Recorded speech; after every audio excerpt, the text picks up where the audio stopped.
So one of the best things about this game is the photography mode. Actually, since the game's release on PC, there's been a lot of people sort of making Discord servers around the game, getting hyped about it, and I've been uploading screenshots to there. People have reached out to me and said, hey, can you help me take better screenshots? I want them to look better.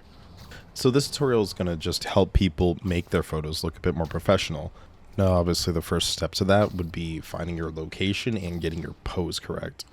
Pose is the most important thing as opposed to location, because technically you can take a picture anywhere, but it's going to look dull and it's just not going to feel very authentic, and it's going to just feel like an in-game screenshot if you don't have a cool pose going on. That can be an action pose, that can be whatever sort of pose you want. It could be a static pose, but don't just have Spider-Man just standing in the middle of the street and just taking a picture of him standing there, I mean, there is a way to get that to look good, but that comes with having to get the right angle and then doing every other thing that you're going to have to do on top of that. Which brings me to my next point, getting the right angle. You don't want to have an awkward angle for a picture. Technically, photography is an art form. Not even technically, it is an art form. So there are technically right and wrong ways to do angles and poses depending on what you're using them for. A lot of action poses will mainly have you taking angles that are maybe side profiles, a bit of a lower angle to show a sort of like dominance in terms of combat or whatever Spider-Man is doing at the current time. Higher angles can seem a bit more, I guess, bird's eye viewish. You could be looking down on a person, which shows like a bit of like submission or, like keeping to yourself kind of vibe. Now I know you didn't come here for a photography lesson, so I'm just going to jump right into it. So once you have your angle and your location sort of set up, this is where I have set up. He's sort of mid jump coming onto, the train station. And I have these like two buildings behind him, and I want to use this area because it's going to look really sweet. Like, you'll see what I'm talking about once I get it positioned right. The first thing, obviously, is to get your angle right. I want him sort of looking down at the camera in between these two buildings, so I'm going to angle that properly right now. I'm going to try to center him as best as I can. Hopefully, this will end up the way I want it to. And, that's sort of already centered, but I just want his eyes to be more out there as opposed to like halfway like cut off, if that makes any sense. So once you have that figured out, you're going to look through all your options. And of course that comes with, you can change the suit, you can tilt the image, you can change the visibility of things. I turn off the weather. I don't like the weather in there. But of course you can change the suit to whatever suit you want.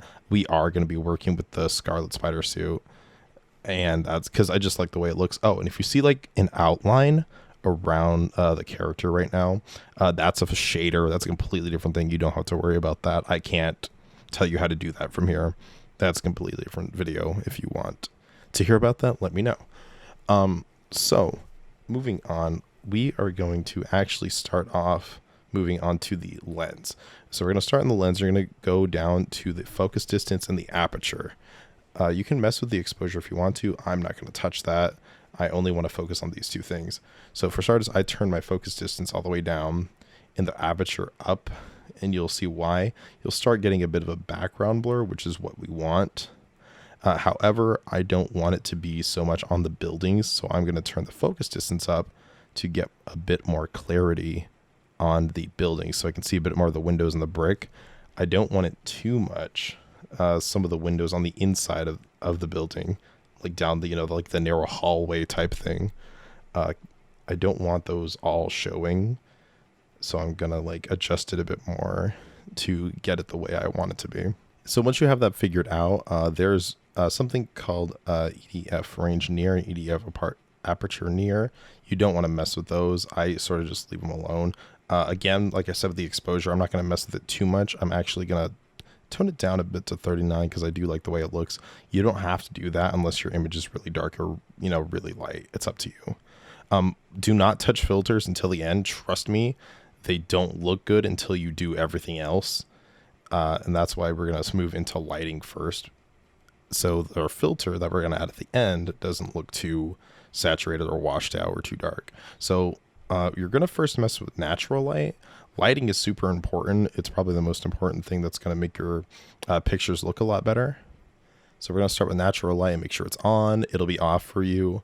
Just turn it on and then go down to intensity.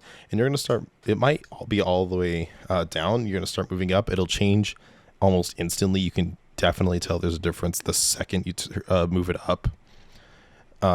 It's a huge difference. I'm not going to turn it up too high. I'm probably going to keep it a bit low, like maybe at 2 or 3 for intensity. And then in terms of elevation, that just, it's just where your light is and how high it is or how low it is. This is high in the sky. So essentially the natural lighting here is the moon, because this is taken at night. And, you can adjust the way that looks and how high the moon is or how low the moon is to whatever you want. It's just going to be your preference.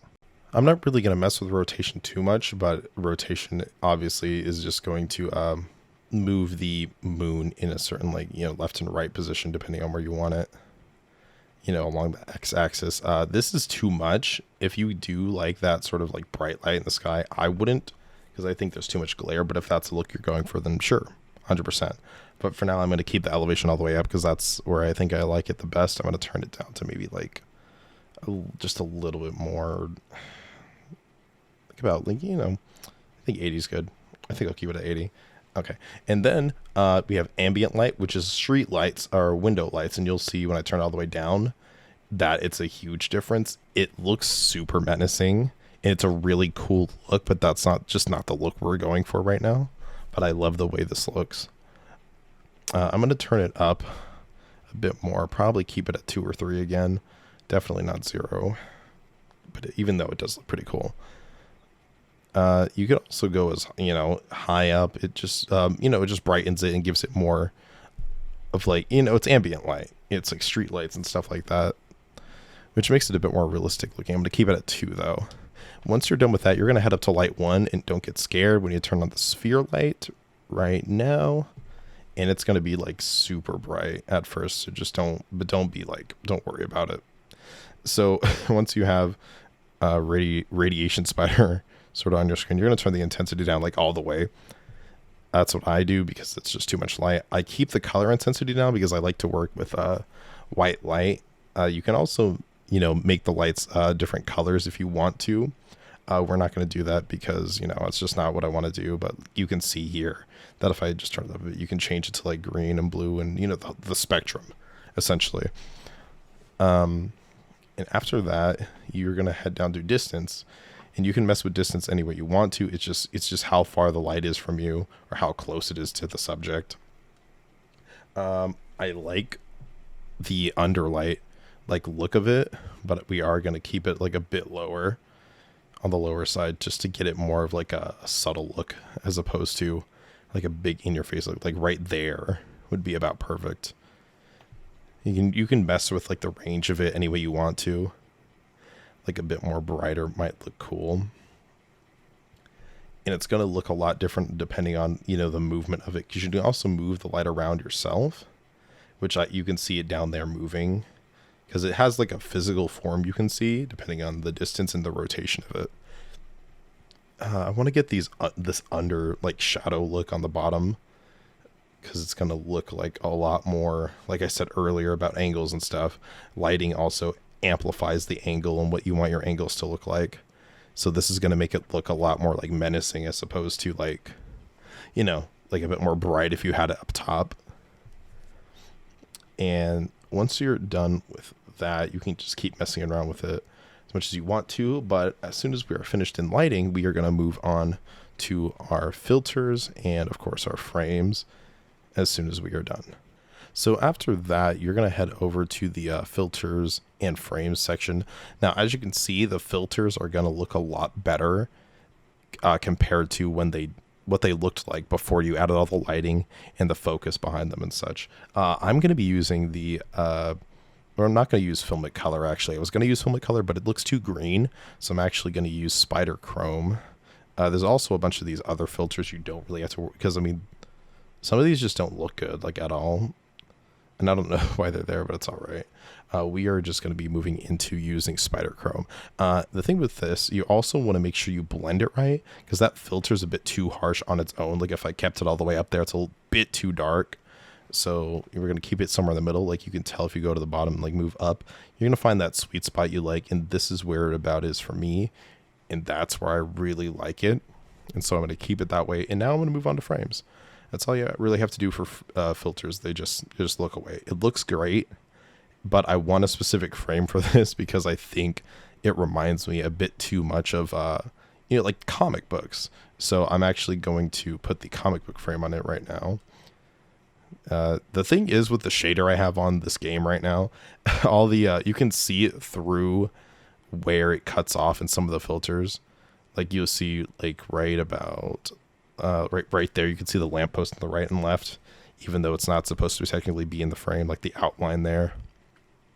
But that's okay, and I'm okay with that right now because I don't have to worry about it.